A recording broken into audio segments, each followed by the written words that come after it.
Hello, my fellow project managers. I'm here with my awesome leaders at the Project Leadership Institute. And today we are going to talk about leadership. What exactly is leadership? Leadership is many things to different people. Leadership could be looked at as something you do, right? You lead. But some people look at it as a title. It's not a title or position, but everyone leads at some level. Think about it. Leadership, as John Maxwell put it, is all about one word: influence. John says the true measure of leadership is influence, nothing more, nothing less. So today I'm going to show you the framework that we've taught already in this gathering. We have a gathering called the 360-degree project management, and we've taught the leadership framework once upon a time. But today we are going to discuss it with our colleagues on the call who are also project management professionals and fellows of the Project Leadership Institute. John Maxwell says the true measure of leadership is influence. It's that one word, nothing more, nothing less. I remember earlier on in my career looking for meaning about how to train others on leadership. How can I put leadership into some sort of framework? And then meeting John just gave me more and more leverage. Working with the Project Leadership Institute has given us more leverage to better define what leadership is. So, before we go any further into the world of leadership, I really want to draw on the expertise of our colleagues here on the call.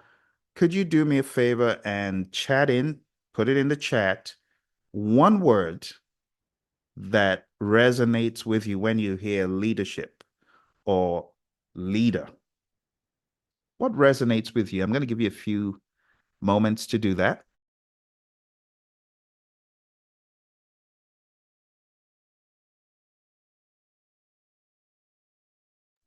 I love that. That is awesome. Our friend Shamir has chatted in me. That's great. A lot of people, they shy away from taking on the mantle of leader, but I'm really excited that you identify with that word. That is fantastic. Awesome. Thank you, Cindy. Cindy says vision. It's a great one. Without vision, as the good book said, the people perish. Cindy says commitment. That is awesome. A leader who is committed has a much better chance of success with the team. You know what commitment means?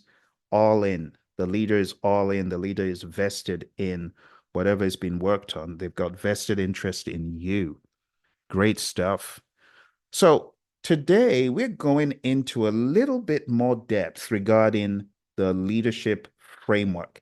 And what we've done, we've taken each letter of the word leadership and we've built a framework to help those who are new to leadership better understand it. In John Maxwell's 5 levels of leadership, he talks about the very beginning, and it's the position level.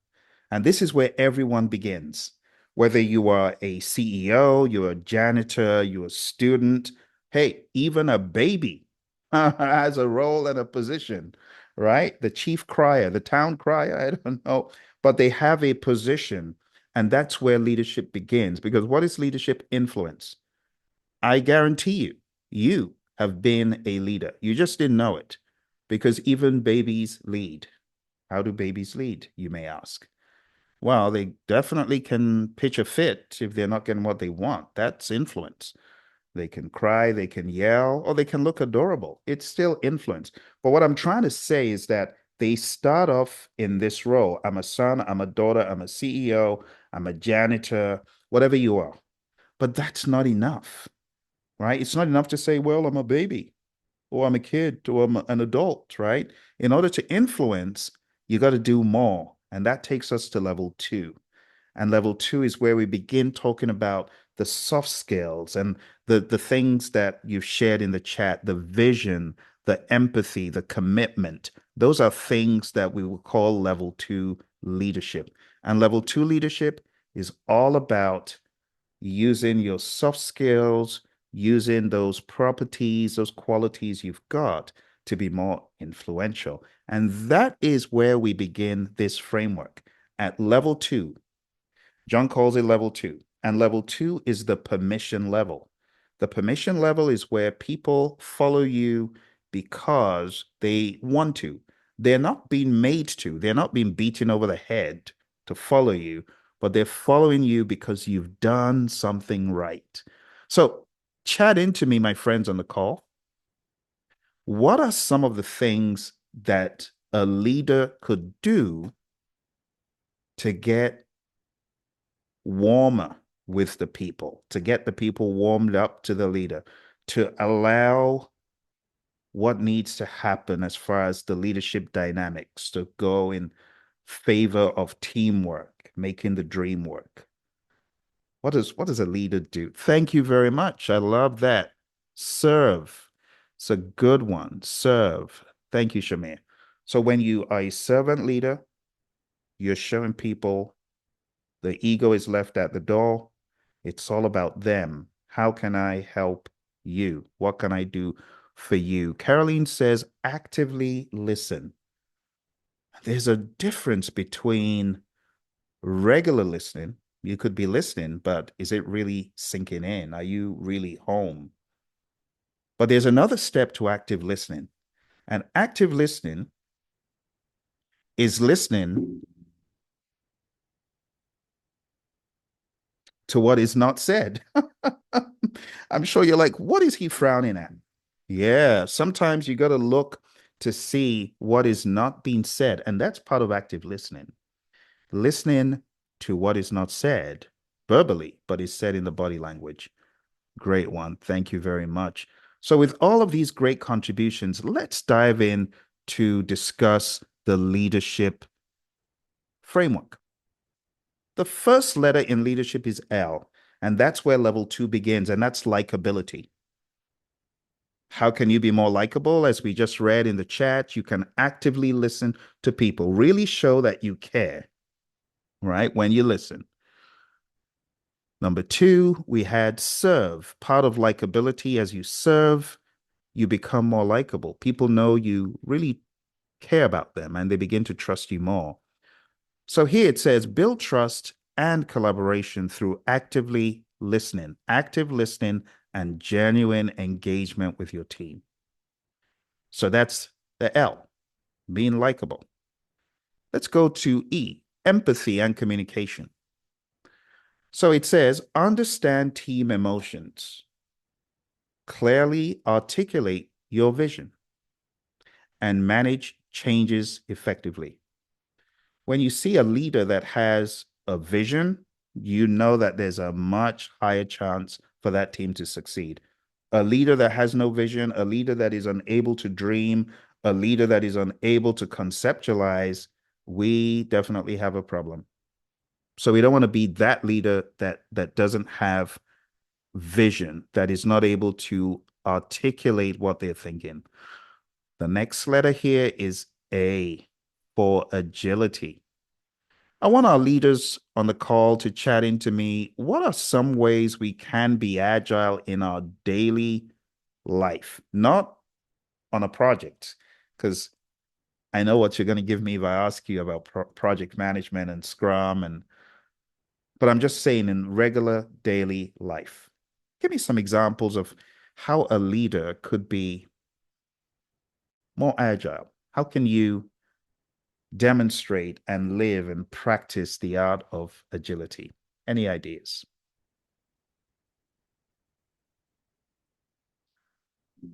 All right, let's go back to the screen. See if we can generate some thoughts here. So it says, embrace flexibility and responsiveness by living the principles of the Agile Manifesto. And I want to say principle number one is all about valuing humans and their interactions. That's a big one. You can be more agile by responding to change as opposed to sticking doggedly to a plan that needs to change. You know, Mike Tyson has been in the news very recently, has been on all over the place. And he said, everyone has a plan until they're punched in the mouth. And it's true. When you're punched in the mouth, you have no choice. You better be agile. So we need to embrace flexibility and responsiveness. That's another trait of the leader. Let's go on to the letter D. This one is all about being a decisive leader. It says, make well informed decisions quickly by evaluating options and outcomes. Makes sense, doesn't it? Right? When you're decisive, people have more confidence in your leadership. When you are waffling all over the place and not having clarity in thought, clarity in direction, you definitely will have an issue. So you got to be decisive. During the Civil War, President Lincoln faced immense pressure on whether or not to abolish slavery. Though it was a controversial decision, Lincoln had decisiveness in ensuring the Emancipation Proclamation in 1863 not only changed the course of the war, but also redefined the moral compass of the United States. So he had to stick to his guns. His ability to act firmly despite opposition solidified his legacy as a courageous leader. And I want to pose to you leaders listening, be decisive. When you need to be like the decision maker, don't shirk from making the decision. And once you've made the decision, don't go back feeling bad about the decision you made because you learn, you develop that gut instinct. The great Jack Welch, he said, go with your gut. And when you've got this gut feeling, this gut instinct, you got to go with it because it's going to make you a better and more decisive leader. I'd rather a leader take a stand and it was a wrong stand and learn from that than not taking a stand and just being beaten about by the wind. So being decisive sometimes in our lives, it's a challenge. Have you ever been to a drive-through or been to maybe it's a restaurant and everyone's lined up to make the order and there's that one guy. uh, they're there for 5 minutes. Just get the simplest thing and let the queue move on, but no. And I say that in jest, but you want to be the person who is a decisive leader, able to make a decision, and knowing that, well, if it's a mistake, I got a team that's got my back. We're going to live through it. We're going to be able to move on. Now, I know some decisions are more expensive than others. I'm not talking about making a hasty decision, but I'm talking about getting into the groove of making a decision. Someone says, Phil, but I still need some help. Can you help me in defining decisions and how to make them? Well, one of the things that we do in the world of the Project Leadership Institute is we go by approaches, frameworks. And another framework that we're talking about within the letter D is the Dig Sieve framework. And Dig Sieve is a model that I have curated and put together over the years to help people make decisions. And it can help you solve problems, it can help you deal with issues, but it can also help you with decisions. And when you are making a decision, the first thing is to define what is the decision. You got to define what am I trying to decide upon. You can identify forces for and forces against whatever alternatives you are beginning to think. But you want to spend some time generating some good alternatives when you're making a decision. You can do a force field analysis when you're here, forces for and forces against the idea, right? Then you can choose the best idea, spend some time reflecting and thinking. Then you implement whatever decision it was, and you verify that indeed this was a good decision. And sometimes you're gonna try to validate and verify, and you find, oh my goodness, what a horrible decision I made. And it's okay because you can always do a better job next time. Okay. So being a leader has many nooks and crannies. And when we talk about decisiveness, you need to just go for it, go with your gut, as the great Jack Welch says, And you got to take those risks, as Shamir says. It's hard to take risks, but necessary. Thank you very much, Shamir. Good deal. All right, we are getting towards the end of our journey here. We've got about 5 minutes left. So let's move on to the next one after being decisive. E, evolution. Continuously learn and adapt to stay ahead in a rapidly changing environment. And one of the things I'm really excited about our members here is they are always evolving. They're always looking for the better mousetrap. They're always expanding. Talk about change management. And we've had people just show change management is the way forward. Let's talk about our in-house change expert, Cindy, who went for change management training, right? With the good people who train her on the ADCAR model. We've had Caroline, who's been for the PSM. Also, Shamir's been for the PSM. Giroux's been for the PSM. Chandra's done the ACP and a bunch of other ones. So we're always learning and growing. And that's a key thing that leaders do. They evolve. They don't stay stuck in the mud. They change, they adapt, right? Caroline very recently has been studying AI, did a training program in a college regarding AI. That's the evolution I'm looking for leaders to show. Continuously learning, continuously adapting, staying ahead in a rapidly changing environment. Not to mention all of the other accomplishments that many of our other members have demonstrated, keeping up with technology, keeping up with the time, the geopolitical changes in the business space. It's very important for leaders to be aware of those things. R is for resourcefulness. Optimize the use of available resources to achieve innovative solutions and goals.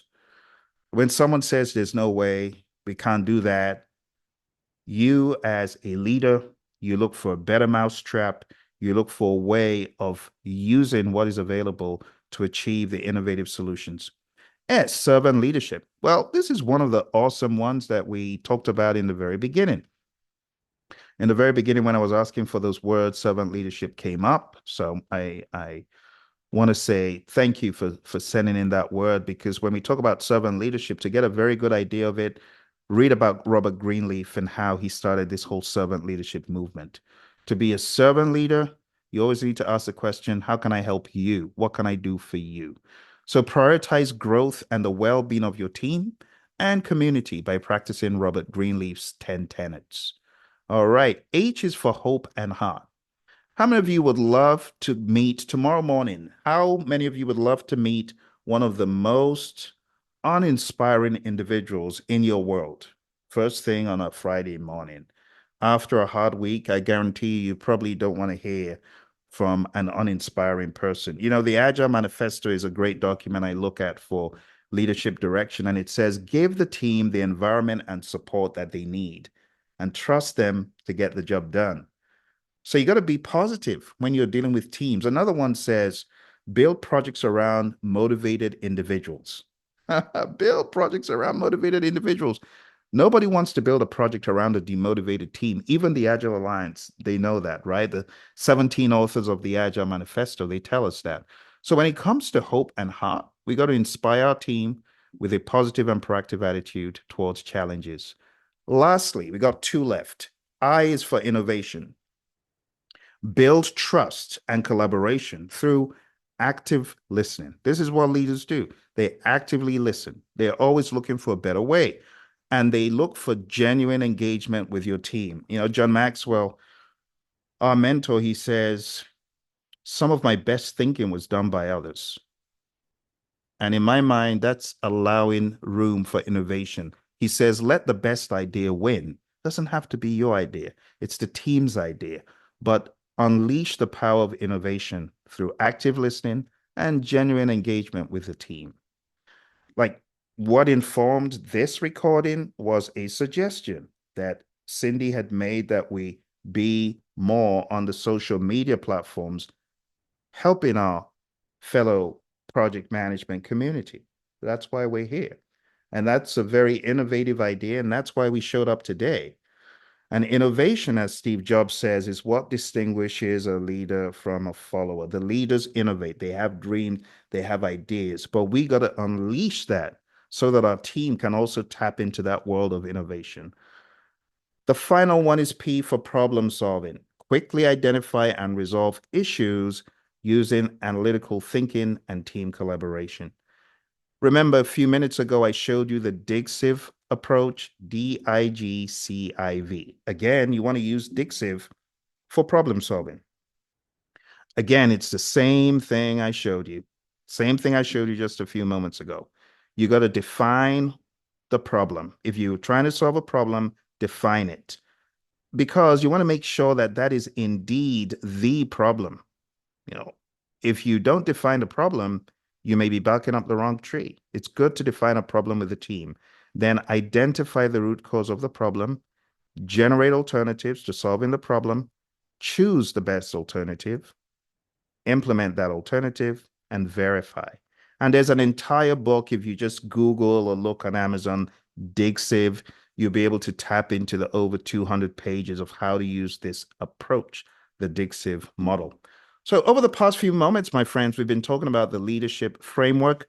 We're going to put that in a link below so that you can download it and so that you can begin teaching others and you can help people understand what leadership is. But don't forget, the true measure of leadership is influence. Nothing more, nothing less.